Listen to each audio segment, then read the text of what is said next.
always felt lucky when I was with John Lennon. I always knew that that was special. Photographer Bob Gruen is certainly not alone in his admiration of John Lennon, who was murdered in front of his apartment block in New York in 1980. In 2002, a poll conducted by the BBC put him 8th on a list of 100 greatest Britons.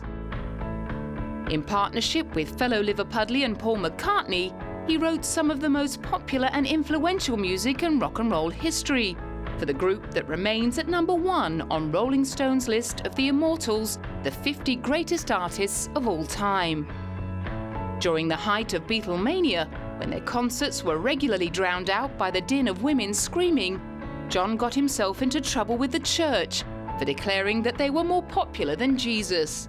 We meant more to kids than Jesus did, or religion at that time. I wasn't knocking it or putting it down, I was just saying it as a fact. And it is true, especially more for England than here.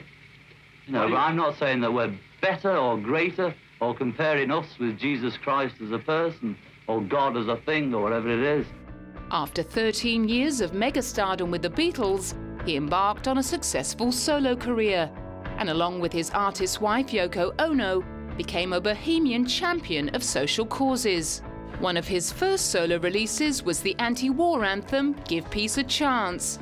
His friend Gail Renard was there the day he wrote it, during his famous bed-in with Yoko in Montreal. And he was a genius. He was incredible.